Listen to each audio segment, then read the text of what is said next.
আসসালামু আলাইকুম। এটিএন বাংলার গ্রামগঞ্জের খবরে সবাইকে স্বাগত জানাচ্ছি। আমি মারিয়া চৌধুরী।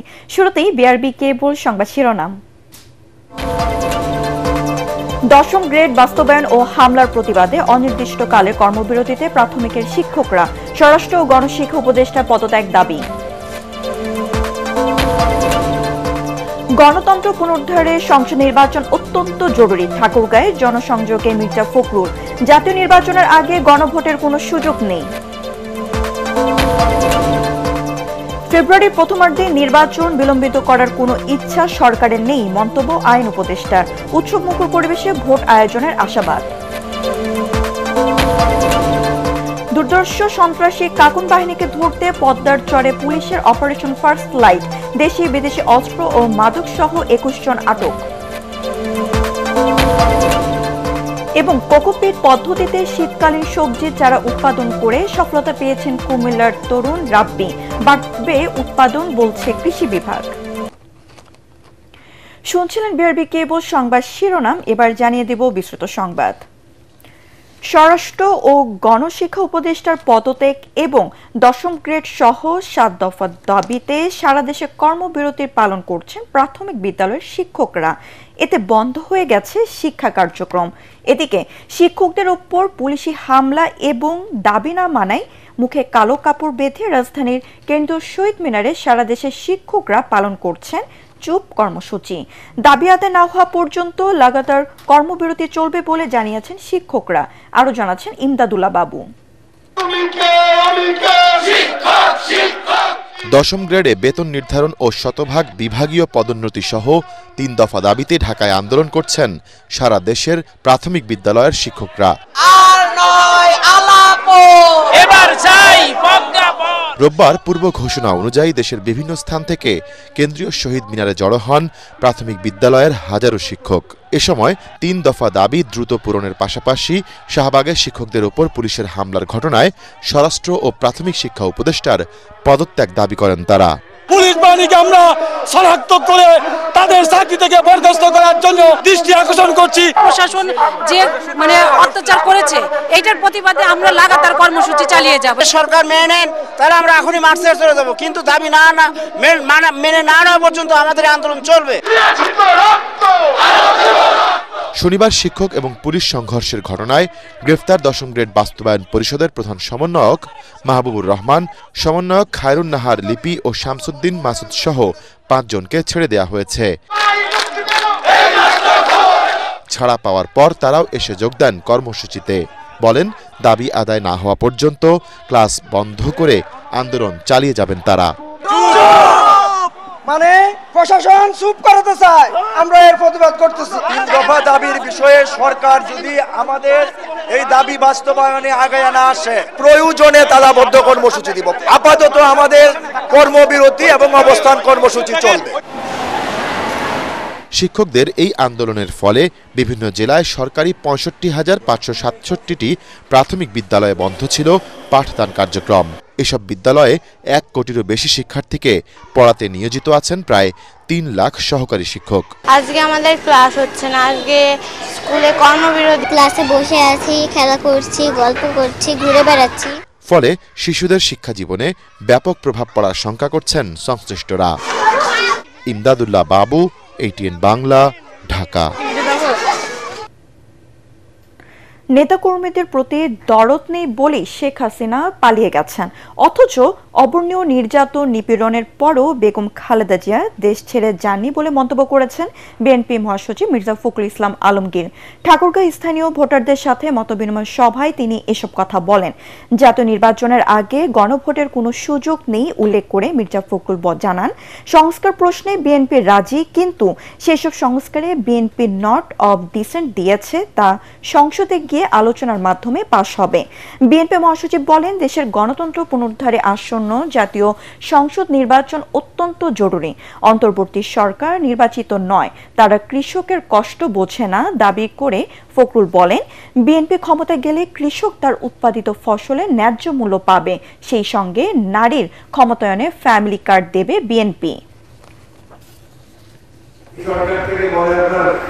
অন্তর্বর্তীকালীন সরকার ভোট করে আসেন, কিন্তু আমরা সবাই মিলে তাকে দায়িত্ব দিয়েছি, হাসিনা পাওয়ার পরে সে দেশ চালাবে, এবার নির্বাচন করবে, তাই না?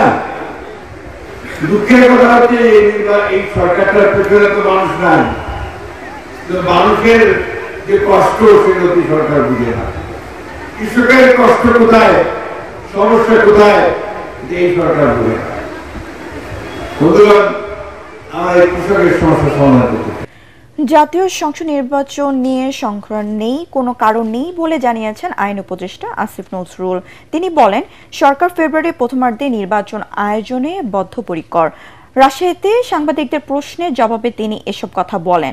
আসিফ নজরুল বলেন, 16-17 বছর নির্বাচন না হওয়ায় মানুষের মধ্যে কিছুটা সংখ্যা আছে, তবে এবার উৎসবমুখর পরিবেশে ভোট গ্রহণ হবে। বিস্তারিত জানাচ্ছেন ইয়াসিন রানা। রাজশাহীতে চিফ জুডিশিয়াল ম্যাজিস্ট্রেট আদালত ভবনের লিগ্যাল এইড অফিসে বিচারকদের সাথে মতবিনিময় করেন আইন উপদেষ্টা ডক্টর আসিফ নজরুল।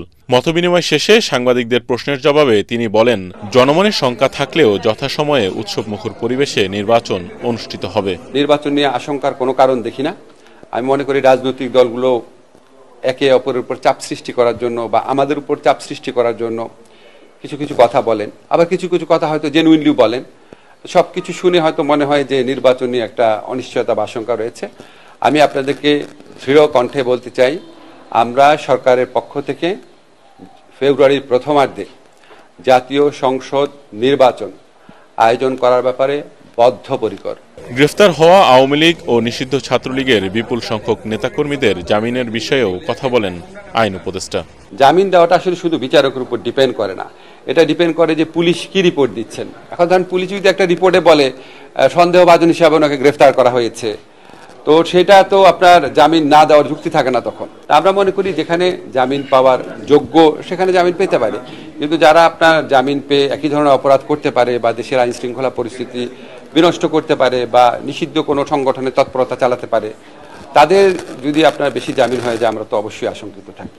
লিগ্যাল এইডের সংস্কার এবং মামলার জট কমাতে বিচারকদের সংখ্যা বাড়ানো হয়েছে বলেও জানান আইন উপদেষ্টা আসিফ নজরুল। আইনগত সহায়তা নেওয়া বাধ্যতামূলক করেছি অনেক ক্ষেত্রে, একজন বিচারকের জায়গায় 3 জন বিচারক দিচ্ছি যাতে আদালতে মামলার চাপ কমে। ইয়াসিন রানা, এটিএন বাংলা।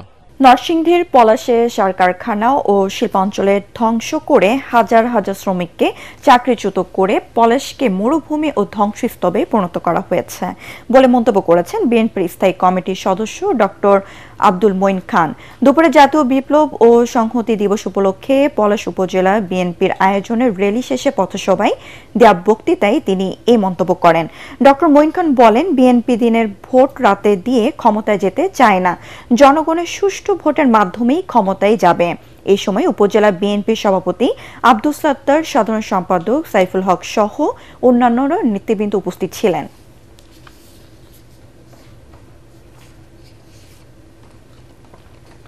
দুর্ধর্ষ সন্ত্রাসী কাকন বাহিনীকে ধরতে কুষ্টিয়া, পাবনা, নাটোর ও রাজশাহী 4 জেলা দুর্গম বিস্তীর্ণ পদ্মার চরে অভিযান চালাচ্ছে পুলিশ। এই অভিযানের নাম দেওয়া হয়েছে অপারেশন ফার্স্ট লাইট। ভোরে এই অভিযান শুরু হয়। পুলিশ, র্যাব ও এবিএন এর 1200 সদস্য এই অভিযানে অংশ নিয়েছে। সারাশি অভিযানে কাকুন বাহিনীর 21 জনকে আটক করা হয়। এই সময় তাদের কাছ থেকে 5টি বিদেশি আগ্নেয়াস্ত্র, বিপুল পরিমাণ দেশি অস্ত্র ও মাদক উদ্ধার করা হয়েছে। পুলিশ জানায়, অভিযানের এই ধারা সবসময় অব্যাহত থাকবে। এর আগে গত 27 অক্টোবর চরে কাশের খড় দখলকে কেন্দ্র করে কাকুন বাহিনীর গুলিতে বাঘাই আমান ও নাজমুল নামে 2 জন নিহত হন। এই সময় কাকুন বাহিনীর এক সদস্য মারা যান। আমাদের ওখানে ফাঁড়ি নাই, ওই এলাকার মধ্যে আমাদের যাতায়াতটা একটু কম ছিল, তারা এটাকে একটা অভয়ারণ্য হিসেবে তারা বেছে নিয়েছিল। তো এখানের মধ্যে যারা বালি বিক্রি করে এই এবং বালুমহল, জলমহল, এগুলি আমাদের পুলিশের নিয়ন্ত্রণে নয়। কিছু কিছু ক্ষেত্র আছে যেটা আমাদের করণীয় বাইরে, যেটা আমরা করতে পারি না। তো সেইগুলো আমরা ইতিমধ্যে আমাদের রাজশাহী বিভাগীয় কমিশনার মহোদয়ের সাথে আমরা কথা বলেছি, আমরা জেলা প্রশাসনের সাথে কথা বলেছি, কথা বলে আমরা তাদেরও ম্যাজিস্ট্রেট নিয়েছি। নির্বাচন নিয়ে কোনো সংশয় সন্দেহ নেই, মানুষ অধীর আগ্রহ নিয়ে অপেক্ষা করছে ভোট দেওয়ার জন্য। যত ষড়যন্ত্রই হোক, নির্বাচন যথাসময়ে অনুষ্ঠিত হবে বলে মন্তব্য করেছেন বিএনপির vice chairman advocate Ahmed Azam Khan. দুপুরে টাঙ্গাইলে বাসেলে বিপ্লব ও সংহতি দিবস উপলক্ষে আয়োজিত র্যালি শেষে সাংবাদিকদের এই কথা বলেন। এ সময় উপস্থিত ছিলেন উপজেলা বিএনপির ভারপ্রাপ্ত সভাপতি মামুনুল জাহাঙ্গীর, সাধারণ সম্পাদক নুরনবী আবু হায়াত খান নবু, জেলা বিএনপির সাবেক যুগ্ম সাধারণ সম্পাদক আবুল কাশিম সহ আরো অনেকে। নির্বাচন নিয়ে কোনো সংশয় নেই। নির্বাচন বাংলাদেশে অনুষ্ঠিত হবে নির্ধারিত সময়ে। আর আমার বাসাইল সখীপুরবাসী ধানের শীষে ভোট দেওয়ার জন্য একেবারে মুখিয়ে আছে। ইনশাল্লাহ নির্বাচন সঠিক সময়ে হবে। সারা বাংলাদেশ বিপুল ভোটে ধানের শীষের প্রার্থীরা বিজয়ী হবে। বঙ্গোপসাগরে ট্রলার সহ ১৩ জেলেকে উদ্ধার করেছে নৌবাহিনী। নিয়মিত টহল চলাকালে নৌবাহিনী জাহাজ বা নৌজাহাজ শহীদ মহিবুল্লাহ সাগরে ভাসমান অবস্থায় ট্রলার সহ জেলেদের উদ্ধার করেন। কুতুবদিয়া লাইট হাউস থেকে প্রায় ২০ মাইল দূরে ইঞ্জিন বিকল অবস্থায় গভীর সমুদ্রে ভাসতে থাকা ট্রলারের জেলেরা নৌবাহিনী জাহাজকে লক্ষ্য করে সংকেত দেখায়। পরে বিপদগ্রস্ত জেলেদের ট্রলার সহ উদ্ধার করে তীরে নিয়ে আসে নৌবাহিনী জাহাজ।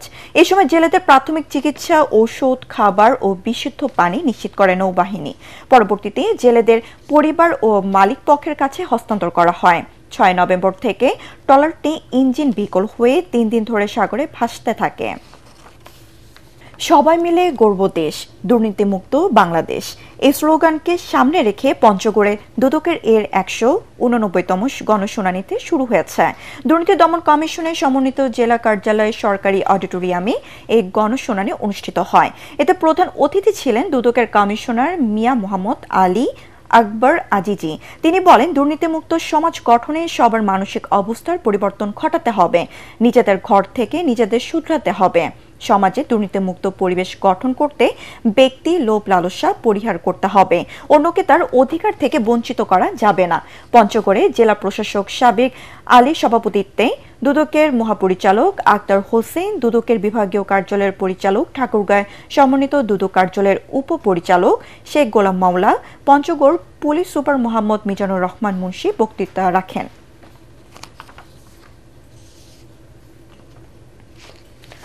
বাংলাদেশ সেনাবাহিনীর উদ্যোগে পাহাড়ি জনপদের শিক্ষার্থীরা পাচ্ছে নতুন সম্ভাবনার দিগন্ত। এরই ধারাবাহিকতায় রাঙ্গামাটির কাপ্তায় অনুষ্ঠিত হল জোন কমান্ডার্স স্কলারশিপ। সেনাবাহিনীর ৩৮ বীরের উদ্যোগে এবং কাপ্তাই শিশু নিকেতন স্কুলের আয়োজনে অনুষ্ঠিত হয় জোন কমান্ডার্স স্কলারশিপ পরীক্ষা। এতে অংশ নেয় স্থানীয় শিক্ষার্থীরা। ৩৮ বীরের অধিনায়ক লেফটেন্যান্ট কর্নেল নাজমুল কাদের শুভ পরীক্ষা কেন্দ্র পরিদর্শন করেন। এই সময় উপ অধিনায়ক মেজর মোহাম্মদ জিয়ার রহমান, স্কুল অধ্যক্ষ রেহানা আক্তার সহ সেনাবাহিনী কর্মকর্তারা উপস্থিত ছিলেন।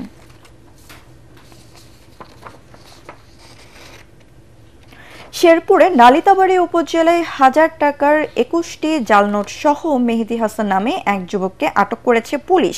উপজেলার আমবাগান এলাকা থেকে তাকে আটক করা হয়। আটক মেহেদি হাসান উপজেলার মধ্যমকুড়া গ্রামের মোজাম্মেল হকের ছেলে। নালিতাবাড়ী থানার ভারপ্রাপ্ত কর্মকর্তা জানান, গোপন সংবাদের ভিত্তিতে আমবাগান এলাকায় অভিযান চালায় নালিতাবাড়ী পুলিশ। এ সময় মেহেদিকে আটক করা হলেও তার সঙ্গে থাকা আরও ২ সহযোগী পুলিশের উপস্থিতি টের পেয়ে পালিয়ে যায়। পরে মেহেদির দেহ তল্লাশি করে ১০০০ টাকা মূল্যের ২১টি জাল নোট উদ্ধার করা হয়। এ বিষয়ে আইনগত ব্যবস্থা প্রক্রিয়াধীন। বিএনপির ভারপ্রাপ্ত চেয়ারম্যান তারেক রহমান ঘোষিত রাষ্ট্র কাঠামো মেরামতের রূপরেখার ৩১ দফা বাস্তবায়নের লক্ষ্যে এবং আগামী জাতীয় নির্বাচনে ধানের শীষের পক্ষে জনমত গঠনের উদ্দেশ্যে নওগাঁয় লিফলেট বিতরণ করা হয়েছে। দুপুরে নওগাঁ জেলা বিএনপির সাবেক সাধারণ সম্পাদক ও নওগাঁ সদর ৫ আসনের ধানের শীষের মনোনয়ন প্রত্যাশী জাহিদুল ইসলাম দুলুর নির্দেশে শহরের বিভিন্ন স্থানে এই লিফলেট বিতরণ করা হয়। লিফলেট বিতরণে কয়েক হাজার নেতাকর্মী অংশ নেয়।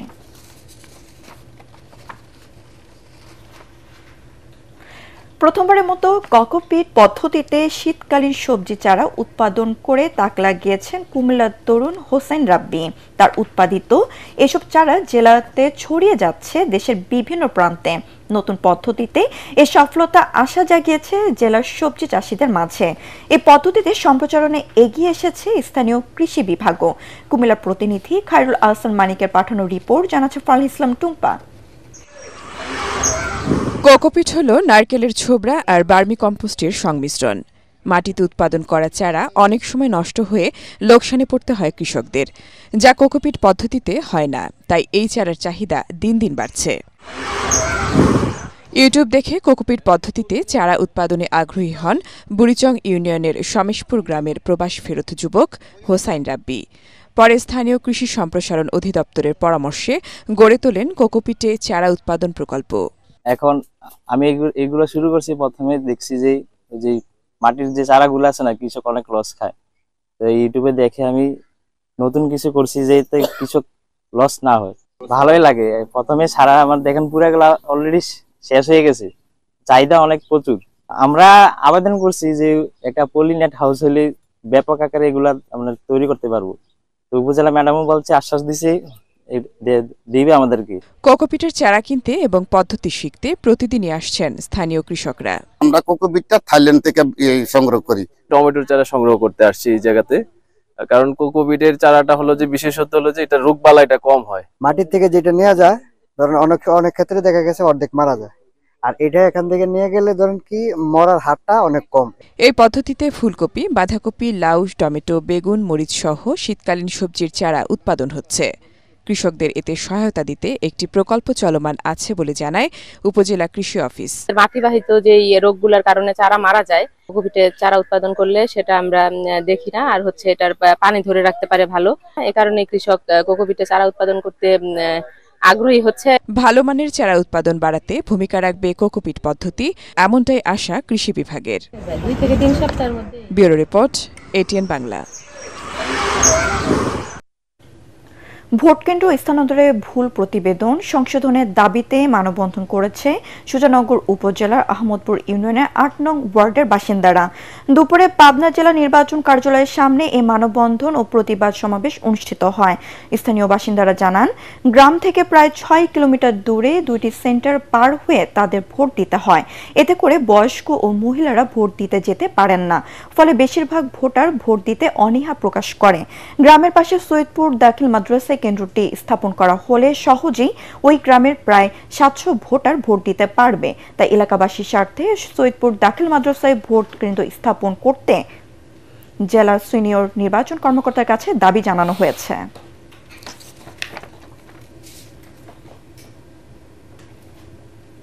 পরবর্তী সংবাদ দেখার আমন্ত্রণ জানিয়ে এখনকার মতো শেষ করছি। এটিএন বাংলা সংবাদ ইউটিউবে দেখতে ব্রাউজ করুন, youtube/ATN বাংলা নিউজ। ধন্যবাদ সবাইকে।